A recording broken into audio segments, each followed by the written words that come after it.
አሰላም አለይኩም ወራህመቱላህ ወበረካቱ ውድ ቤተሰቦቼ ክርስቲያን ወገኖቼም ሰላም ሰላም ብያለሁኝ።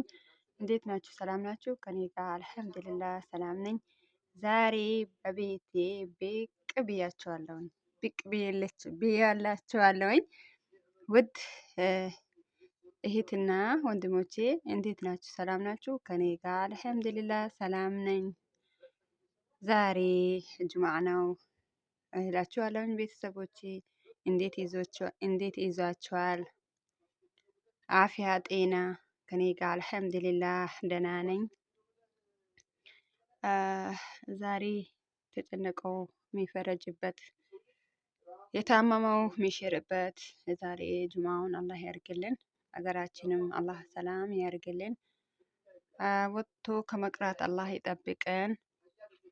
በሰላም ለሀገራችን ያብቃን እላችኋለሁኝ ቤተሰቦቼ። ዛሬ ቤተሰቦቼ አሁን ላይ ጠፋለሁኝ ብቻ ወጥተን ከመቅረት አላህ ይጠብቀን። ከገጠመኞች ከመጥፎ ገጠመኝ አላህ ይጠብቀን። ከጥሩ ገጠመኞች አላህ ያቀራርበን እላችኋለሁኝ። እንዴት ይዟችኋል? የመዳም ቅመሞች እንዴት ናችሁ? ሰላም ናችሁ? ከኔ ጋር አልሐምዱሊላህ ሰላም ነኝ። ቤተሰቦቼ ላይክ፣ ሰብስክራይብ፣ ሼር እንደውም ስላረጋችሁኝ ከልብ ያመሰግናችኋለሁ። ወላሂ እኔ እናንተን የመሰለ እንቁ ቤተሰቦች ስደት እህታችሁ ነኝ ብላችሁ ስለደገፋችሁኝ ስላበረታታችሁኝ በጣም ነው የምናመሰግናችሁ። ወላሂ ማሻአላ ተባረከ ረህማን ጀዛችሁ አላህ ይክፈላችሁ። ወላሂ ከእናንተ የመሰለ ቤተሰብ ስላገኘኋችሁ በጣም ደስተኛ ነኝ። ጊዜ ባልሆነበት መንገድ የምላሳልፈውን ጊዜ ቆጨኝ። ከእናንተ ሆኜ የወደፊት ኢልሜና የወደፊት አላማዬን ምላሳካበትን ከእናንተ መወያየት፣ የተሳሳትኩትን ስትመልሱኝ፣ ትክክል ሆንኩኝ ስታበረታቱኝ ምላሳልፍበት እስካሁን ቆጨኝ እላችኋለሁ። ሀቢበቶቼ እንዴት ይዛችኋል? ደህና ናችሁ? ከኔ ጋር አልሐምዱሊላህ ደህና ነኝ። ዛሬ እንደዛ ሆነን እረፍት ቀን ነኝ እላችኋለሁኝ። ልጆቼን አብልቼ አስጠጥቻቸው ተኝተዋል። ቀን እኔ አሁን ስራ ስለውል እነሱ ቀን ነው የሚተኙት፣ ማታ አይተኙም። ስለዛ አሁን እነሱ እንደተነሱ ድረስ የሚያስፈልጋቸው ነገር አድርጌ ያላቸው ዛሬ ከእናንተ ልገናኝ ከእናንተ ላውራ ብዬ ነው። እኔ ቤተሰቦች ላይክ፣ ሰብስክራይብ፣ ሼር ወላሂ አድርጉልኝ፣ አበረታቱኝ። አሁንም ያበረታታችሁኝ ነው። እንደዛ ስላችሁ ላሳስባችሁ ሳይሆን ላሳዝናችሁ ሳይሆን አበረታቱኝ። በቃ እህታችሁ ነኝ፣ ስደት እህታችሁ ነኝ። አበረታቱኝ በቅንነት ወላሂ። ራስ በራሳችን እንደጋገፍ፣ ራስ በራሳችን እናበረታታ። በርቱ፣ ጠንክሩ እላችኋለሁኝ። ወላሂ እኔ አሁን ብዙም ጊዜ በቤቴ በየጊዜው አልመጣም። ወላሂ መሽጉል ሆኜ ነው። አንደኛ ስደት ነን ያለ ነው። ከዛ በስራው ይወጣለሁኝ አላ ከላስ ቤት ከመጣሁም ከልጆቼም በጣም ሴት ልጅ ደግሞ ከባድ ነው። አገር ይሻላል ይመስለኛል። እኔማ ናቸው አልሐምዱሊላህ። እንደዛ አክል እንዴት ስለላችሁ እንዳትከፉ። ሴት ልጅ ብዙ ማቴሪያል ስላስፈልጋታል። ወንዱም ልጅ አይቼዋለሁ። ወንዱ ልጅ ልብሱን አልበሳችሁ ከላስ ይወጣል። ሴት ልጅ ጸጉሯን ትላላችሁ። እንክብካቤ በጣም ያስፈልጋታል። ስለዛ በሱ ሆኜ ነው እንጂ ሌላ ነገር አልሐምዱሊላህ ያን አክል የሚከፋም ነገር ኖሮብኝም አይደለም እላችኋለሁ። ስደት ሆናችሁ ደግሞ አንድ ሰው ማየት አያስፈልገውም። አሁን አልሐምዱሊላህ ባሌም በስራ ነው፣ ስራ ያለው ነው። እኔም በስራዬ ነው። ግን እሱ የሰራ እኔ እቀመጣለሁ ማለት የለብኝም። አንድ ላይ ተጋግዘን ስንሰራ እሱም የሰራ እኔም አለሁ ከአብሽር ያልኩት እንደዛ ሲሆን ነው ጊዜውም ስደትንም የምንቃቆመው ማለት ነው። አንዱ ሰው ሰርቶ ምንም አያደርስ። ያኔ ያለነው ስደት ነው። እንደዛ ከተመቻቸልንማ አገርም ማውጣትም አያስፈልገንም። ሴት ልጅም ደግሞ ሚዲያ መገኘት አልነበረብንም። ገና ወጥተናል። ከወጣን አይቀር ራስ በራሳችን እንደጋገፍ ብለን ነው የመጣን ያለ ነው። ሸሪያችንም ፈቅዶ አይደለም ሚዲያ ላይ መገኘት። ምንም ማድረግ አይቻልም። ያኔ አቅማችን በአቅማችን በላይ ሲሆንብን ከላስ ሰርቶ መኖር ለፍቶ መኖር ስላለብን ነው ሚዲያም የመጣሁት። ተገድጄም አይደለም። ብቻ ህሊናም አይሰጠም እኮ አንዳንዴ ህሊናችሁም ከላስ ይሄን ነገር የሚያስገኛ ከሆነ ብለን በቃ ሆነ ድፍረት ራሴ ለራሴ ድፍረት መስጣት እንደዛ ነኝ እንደ እኔ ችግሬ ማለት ነው። ማንም ነገር እኮ ካልደፈር ነው ካልሰራ ነው ድፍረቱን እኛ ራሳችን ለራሳችን ድፍረት ካልሰጣን ማንም ይሰጠን የለም። በዚህ ምክንያት ነው የወደፊቴን አላማዬ ይሆነኛል ብዬ ይሄን ነገር ይዤዋለሁኝ። አበረታቱኝ። ወላሂ እስካሁን ከእናንተ በመሆኔ አይቆጭኝም፣ ደስተኛ ነኝ እላችኋለሁ ሀቢበቶቼ። አዝናኑኝ፣ ቪዲዮንም እዩት፣ ኮመንቱም ጻፉልኝ፣ አየዋለሁኝ። ወላሂ እኔ ባለኝ በክፍቴ ሰዓት እናንተን ምክር ለመቀበል ዝግጁ ነኝ። ይቀበላቸዋለሁኝ።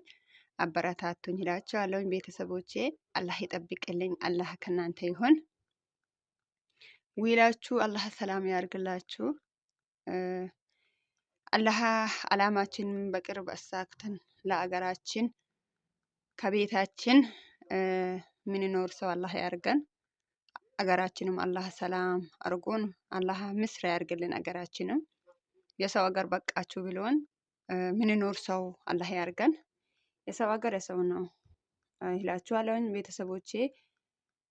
ከስደት ፈተና አላህ ይጠብቀን። ቤተሰቦቼ አላህ ይጠብቅልኝ። በእነሱ ባፊያቸው በጤናቸው ሄጄ ብልደርስበትን ጊዜ አላህ በቅርብ ያርግልሽ ብላችሁ ዱዓ አርጉልኝ። በዱዓ እንረሳሳ። ወላሂ ቆይቻለሁ ስደት ከወጣሁኝ። ስደቱም ሆኜ ደግሞ አባቴን አጥቻለሁኝ። አላህ ጀነተል ፊርደውስ አላህ ይወፍቀው። ያዘንኩት ቀን ቢኖር ወላሂ ቤተሰቦቼ አባቴን ያጣው ቀን ነው። ምንም አይቼ ያለውኝ ጓደኞቼም አይቻለው፣ ሁሉንም አይቼዋለሁኝ። ግን በቃ አገርን ዓለም የጨለመችብኝ ቀን ቢኖር አባቴን ያጣው ቀን ነው። ብቻ አልሐምዱሊላህ አባቴ አይቼው ከመጣው በ6 ዓመቴ ነው ያጣሁት። እንደዛም ለመሄድ ትኬት ቆርጬ የትኬቴ ቀን ሳይደርስ በመሃል ሞተብኝ። አላህ በጀነተል ፊርደውስ አላህ ያገናኛቸው ብላችሁ ዱዓ አድርጉልኝ። አንዳንዴ ያስባለሁኝ አባት ለሴት ልጅ ውበት ነው ቢኖር በቃ መከታ ነው ይላለሁኝ። ወላሂ ስላስበው አንዳንዴ አባት መኖር ነበረበት ይላለሁ። ምንም ጎድሎብኝ አይደለም። እንደዛ ስላችሁ አያሳስባችሁ። ሰለላሁ ዐለይሂ ወሰለም ለነቢያችን ነው የቀረመውት። ግን በጣም የሚያሳዝነኝ ነገር ቢኖር ስደት ሆኜ አባቴን ማጣት በጣም ለኔ ከባድ ሆኖ አሳልፌዋለሁኝ። አልሐምዱሊላህ አንዳንዴም በቃ ዞር ብዬ ስላስታውሰው አንተ ብትኖረኝ ብዬ የሚላስታውሰው ነገር አንዳንድ ነገር አይጠፋም። እኔ አልሐምዱሊላህ ባለቤቴ ለአባቱም ቦታ አባት ለእናቱም ቦታ እናት እንደዛ ሆኖ ነው ከላስ የሚያሳድገኝ የሚያኖረኝ የሚያሳድገኝ ስላላችሁ በቃ ደስታ በሱ አጥቼው አይደለም፣ የአባቱን ቦታ በሱ አጥቼበት ሳይሆን በቃ አንዳንዴ ስታስቡት አባት መኖር ለሴት ልጅ በተለይ ለሴት ልጅ ውበት ነው፣ በቃ ምርኩዝ ነው ይላለሁኝ። በዱንያ አሳጥቶናል፣ በአኺራ አላህ ያገናኛችሁ ብላችሁ ዱዓ አድርጉልኝ። በቃ መርሳት ሁሉንም ነገር እረሳለሁኝ። ይሄ በልአ ሲያርፍብኝ እሱን ያጣው ጊዜ ማለት ነው። ሌላ ነገሩም ልረሳው እችላለሁኝ። ሁሉም ነገር ልላሳልፈው እችላለሁኝ። አባቴ ግን ያጣሁት ቀን መርሳት በቃ ከፊቴ መጥፋት እምቢ ብሎኛል። እስኪ ለመሰበርም እሱንም የምንረሳው ቀን አላህ ቅርብ ያድርግልሽ ብላችሁ ዱዓ አድርጉልኝ። አላህ እሱንም ደግሞ በጀነተል ፊርዶስ አላህ የበስረው፣ አኺራው አላህ ያሳምርለት። እኛን ደግሞ ለዱንያ ለአኺራም ለዱንያ የምንጠቅም ልጆች አላህ ያርግለት። ልጅ ወልደዋል፣ የእሱ ስራ ቆመዋል። እኛ ደግሞ የአባታችን በጀነተል ፊርዶስ ምንዳርግ ሰው አላህ ያርጋችሁ ብላችሁ ዱዓ አርጉልን። ልጅ መውለድ ማለት ለአኺራ ለዱንያ የሚሸፋው ልጅ መሆን ነው። ቤተሰቦቼ አበዛውባችሁ፣ አሳዘንኳችሁ መሰለኝ። ግን በቃ ይሰማችኋል እኮ አንዳንዴ በስደት የሚደረገው በአባት በቤተሰቦቻችሁ በአባትና በእናታችሁ እንዳይፈትናችሁ። ወላሂ ከባድ የሚባል ነገር ቢኖር በአባትና በቤተሰባችሁ በእናታችሁ እንዳይፈትናችሁ። እናቴ ደግሞ ሺህ ዓመት ኖርልኝ። እናቴ አለችኝ። ለአባትም ቦታ አባት ለእናቱም ቦታ እናት ምትሆን እናት አለችኝ። የኔንም እድሜ ቀንሶ ለሷ ይስጣልኝ። እናቴ ይወድሻለሁኝ። በዛ አጋጣሚ ኑሪልኝ። ወላሂ እንዳይከፋሽ። እኔ ያለውሽ ወላሂ ላዚም ካላህ ጭምር ምንም ሊከፋብኝ ልታዝንብኝም አልችልም፣ አልፈልግም። ሁሌም ደስተኛ ሆኝልኝ። በእኔ እድሜ ቀንሶ ለአንቺ አላህ ይስጥልኝ። ሺህ ዓመት ኑሪልኝ። የኔ እናት፣ የኔ ውድ፣ የኔ ሁሉ ነገር ይነሽና እላችኋለሁኝ። አላህ ይጠብቃችሁ። አላህ ከእናንተ ይሁን። ወሰላም አለይኩም ወረህመቱላህ ወበረካቱ። በህይወት ስትኖር ከሶስት ነገሮች ተጠንቀቅ። የሰው ላብ፣ የሰው ደምና የሰው እንባ እንዳይኖርብክ።